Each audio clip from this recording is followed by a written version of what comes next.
Assalamualaikum warahmatullahi wabarakatuh.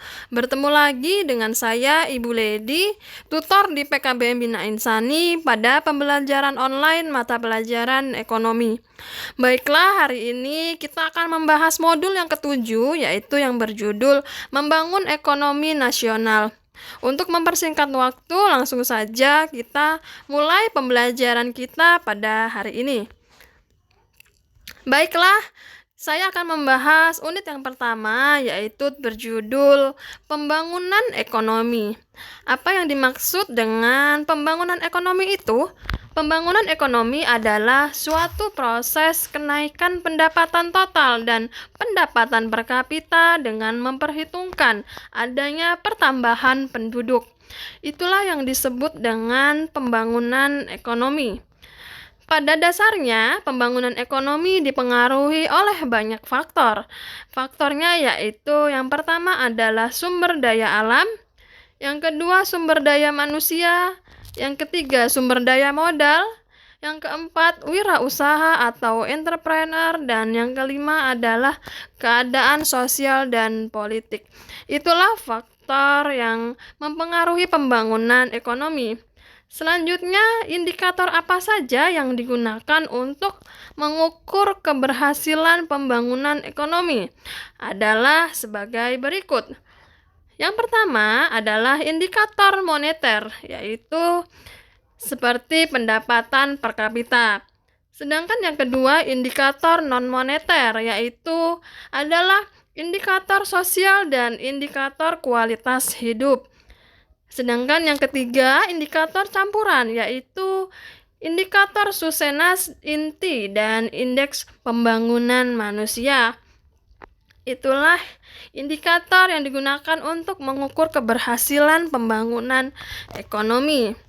Selanjutnya, saya akan membahas unit yang kedua, yaitu berkaitan dengan pertumbuhan ekonomi. Apa yang dimaksud dengan pertumbuhan ekonomi? Pengertian pertumbuhan ekonomi merupakan proses berubahnya kondisi perekonomian suatu negara yang berlangsung secara jangka panjang ditandai dengan terjadinya peningkatan kapasitas produksi dan teknologi. Itulah pengertian dari pertumbuhan ekonomi.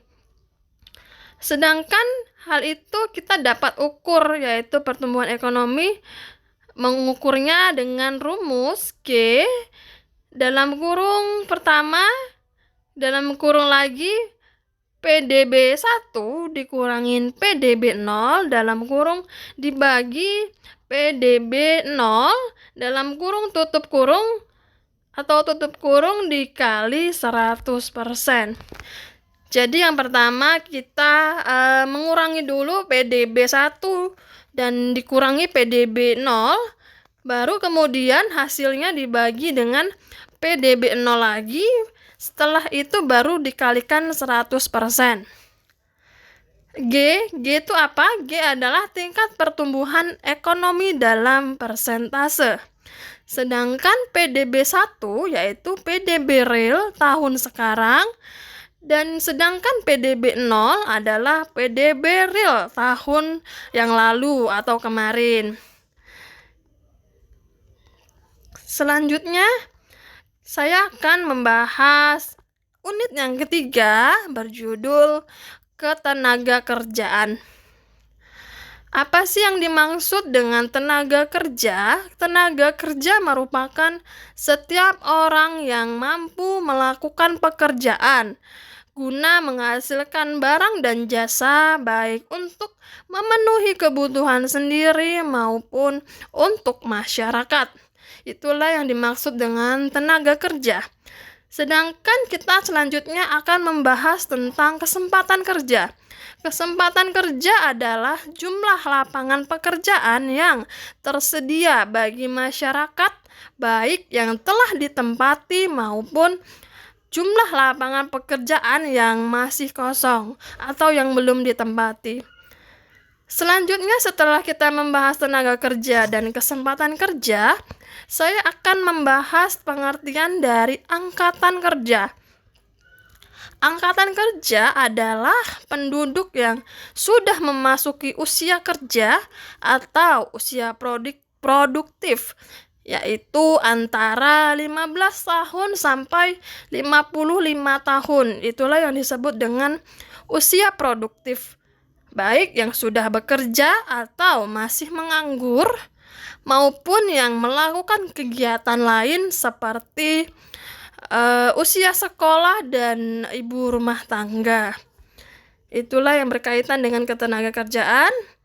Selanjutnya, kita juga memiliki suatu masalah yang dihadapi pemerintah adalah banyaknya pengangguran yang terjadi. Adapun pengangguran menurut sebabnya, maksud saya dapat dibedakan menjadi yang pertama, pengangguran konjungtur atau siklis. Maaf, saya ulangi. Yang pertama, pengangguran konjungtur atau siklis, yaitu tenaga kerja yang tidak bekerja karena naik turunnya perekonomian suatu negara. Sedangkan tipe pengangguran yang kedua adalah pengangguran struktural, yaitu tenaga kerja yang tidak bekerja karena terjadinya perubahan struktur ekonomi pada suatu negara. Hal itu juga menimbulkan pengangguran. Yang ketiga, selanjutnya pengangguran musiman adalah tenaga kerja yang tidak bekerja karena pengaruh pergantian musiman. Seperti mungkin bisa kita katakan seperti tenaga kerja untuk buruh tani, mungkin pada musim bertani padi mereka bekerja, tapi tidak bekerja pada saat panen padinya belum harus diambil, baru menanam, maka buruh panen ini tidak bekerja. Seperti itu ya. Banyak juga seperti buruh yang bekerja di perkebunan musiman seperti kopi, mungkin seperti jagung dan lain sebagainya. Mereka hanya bekerja pada saat panen dan menanam, seperti itu. Selanjutnya yang keempat, pengangguran teknologi, yaitu tenaga kerja yang tidak bekerja akibat beralihnya pemakaian tenaga manusia menjadi tenaga mesin. Dapat kita ambil contoh seperti pada perusahaan restoran, misalnya kuliner di negara Jepang, itu sudah pramusajinya atau pelayannya sudah digantikan dengan mesin. Dan ada juga yang sebagai pengantar makanan juga menggunakan mesin, yaitu robot. Sedangkan yang kelima, pengangguran friksional, yaitu pengangguran yang disebabkan karena tidak adanya kesesuaian antara keahlian yang dimiliki dengan pekerjaan yang dijalankan. Itulah pembahasan kita mengenai modul 7. Saya akhiri cukup di sini.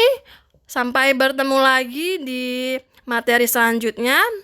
Teman-teman, saya beri tugas untuk mengamati pembangunan di daerah tempat tinggal masing-masing, dan nanti harap dikirimkan ke saya untuk baik via DM atau via WhatsApp.